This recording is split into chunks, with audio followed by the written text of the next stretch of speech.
Today I want to talk about one of my favorite personal finance topics that I read about a lot, I watch a lot of videos on, and I am always researching, but I never talk about here on the channel. That topic is FI, Financial Independence, FI, or FIRE, which is Financial Independence, Retire Early. I watch and am friends with a lot of bloggers and vloggers that are part of the FIRE community, and they are very, very, very inspiring to me. They have very focused plans financially to get to where they want, and they work really hard to achieve those plans. If you've never heard of FIRE, it is Financial Independence, Retire Early, and it is a whole movement of people that are trying to basically earn as much money as possible, save as much money as possible, having really, really high savings rates. 70-80% of their money is saved and invested. So basically with FIRE, they save as much of their income as possible, 70, 80, 90%, as much as they can, and live on very little for a shorter time frame. So they're piling up money, and then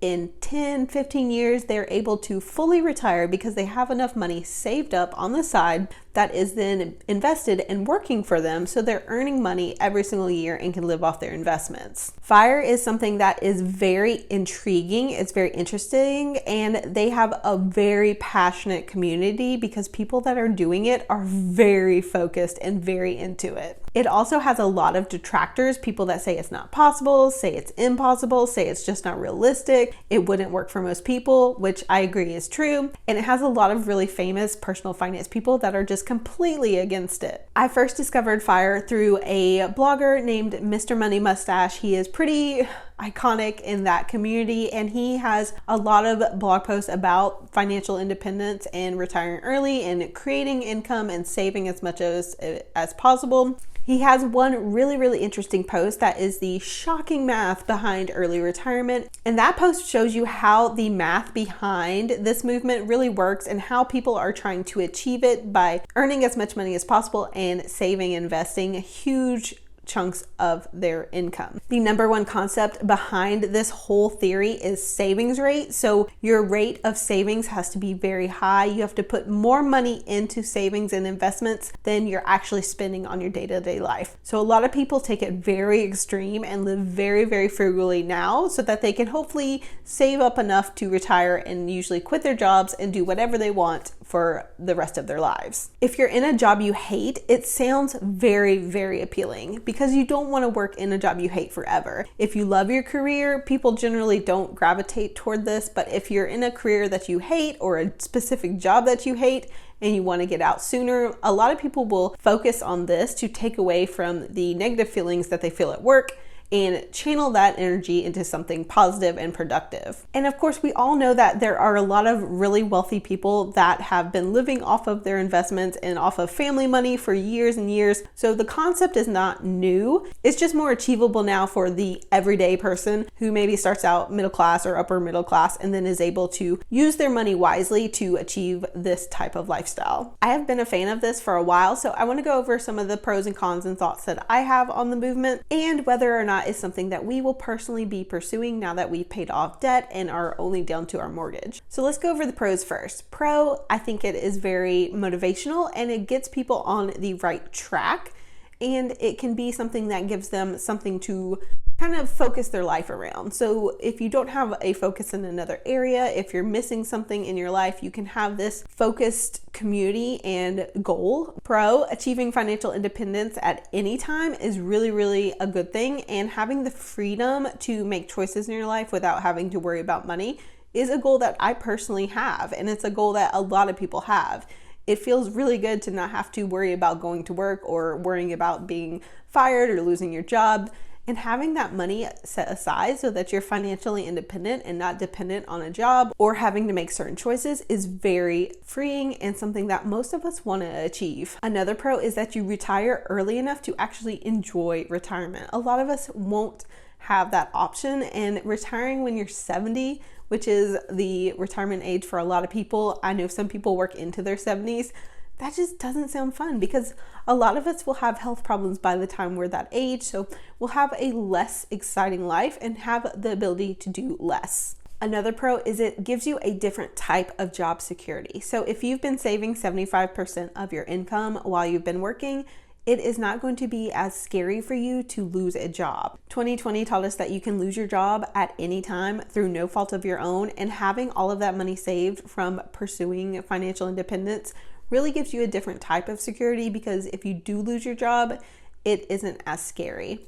Another pro of pursuing financial independence is that you are doing things financially that will benefit you overall. So people that pursue financial independence are doing things like monitoring their spending. They are tracking where they spend money. They are analyzing that spending and making cuts and making improvements so that they're saving more money. And they're doing things like looking for ways to increase their income so that they can save more. So all of these things are really good financial principles, and they're just a little bit exaggerated for people pursuing FIRE, but they are really good financial principles that all of us could be doing. Another pro to financial independence is that even if you don't achieve pure financial independence where you retire at age 30 and never work again in your life, it does set you up to give you more options, which is of course something that most of us want. So you will be saving all of this money, and that gives you the option to maybe take a year off to travel, or maybe to take years off to be with your young children. At a certain point, maybe it allows you to cut back on the hours that you actually are working, or to take a part-time job or a different type of job. There's a lot of different layers and levels of financial independence that can be really nice and help you achieve a lifestyle that you want, even if you don't achieve the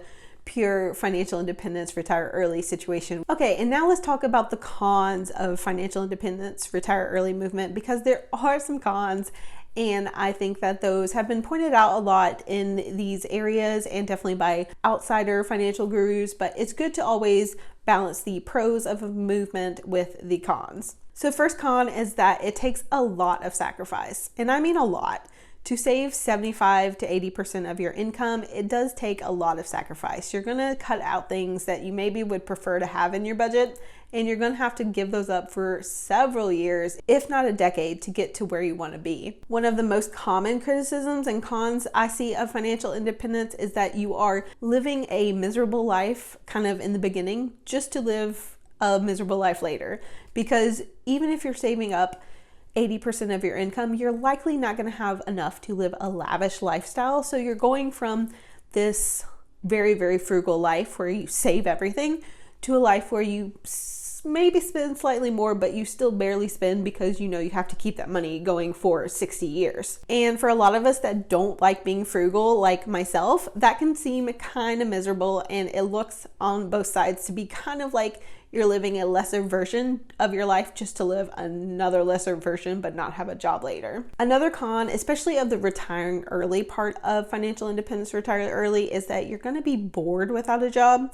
And you're also going to just not be contributing to society, which can lead to not only feeling bored, but things like depression. I actually know quite a few people in the last few years in my parents' age range that retired, and honestly, several of them ended up being very depressed once they weren't working every day. The transition from working every day and having a career to just sitting around and not really having a direction for your life can be very negative, especially on your mental health. So it is something to consider that if you're planning to just never work again after age 30, that might lead to some sort of depression or being bored. I actually do know one person personally that has achieved FIRE, and they did retire and move to Florida, and within a year they were back and they got another job. They were bored. They didn't like living on the beach permanently. They wanted to be working. They had been very active their whole lives, so cutting all of that off just to live on the beach was not a good choice. Another con is that it's very risky because you don't know what you don't know about the future. You don't know if you're going to have enough to retire if you're retiring early and you're not bringing in income and then trying to live off of what you have. It could go really wrong. You could run out of money, and if you run out of money when you're, 60, it's hard to go back to work after you haven't worked for decades and try to make up the difference. And another con, which I do relate to a lot, is that you don't know if you have that future. You don't know if you have a 60-year retirement ahead of you. You don't know if you're going to die tomorrow. There are so many unknowns about life, and honestly, in some level, it is the best to just live in the moment and to appreciate what you have now, instead of making yourself miserable and sacrificing so much for this future that you don't know if you'll achieve. it can be a lot better to basically use the money you have and create a lifestyle now that you want, rather than dreaming of this faraway lifestyle that you might not ever achieve. So there are definitely pros and cons to the FIRE movement. There are some reasons why you might want to pursue it and reasons why it probably isn't a good idea. It really highly depends on you personally, because it is going to fit certain personalities and people better than others. Finances and retirement in general are very personal choices and decisions, and not everyone needs the same amount of money to live a happy life. So there are ways to make it work for you, and if it works for you, great. And if it's not for you, also great. Move on and find another path financially that works for you. It's something very intriguing to me, but it's also something that we don't plan to pursue. It is not something that I value enough to spend all of my time and effort earning money now to save for a future that I don't know what it'll look like. I like working. I like making side income. I like having passive income streams. I like doing everything that I'm doing. So while I might want to change jobs and maybe have a different job in the future, or maybe even not have a traditional job and only do my side hustles, financial independence is not the path I'm going to pursue to get there. But I'm very happy to watch all of my friends that are pursuing it, because it's kind of exciting to see someone work so hard for a certain goal. I do love supporting all of my friends that are pursuing this goal, and I hope that they all achieve it. I do think it works out well for some people, and I'm super excited to cheer on all of my friends that are pursuing it, but for us, maybe not for now. So I would love to hear your opinion about FIRE, whether you think it's a good idea, whether you think it's a silly idea and unrealistic.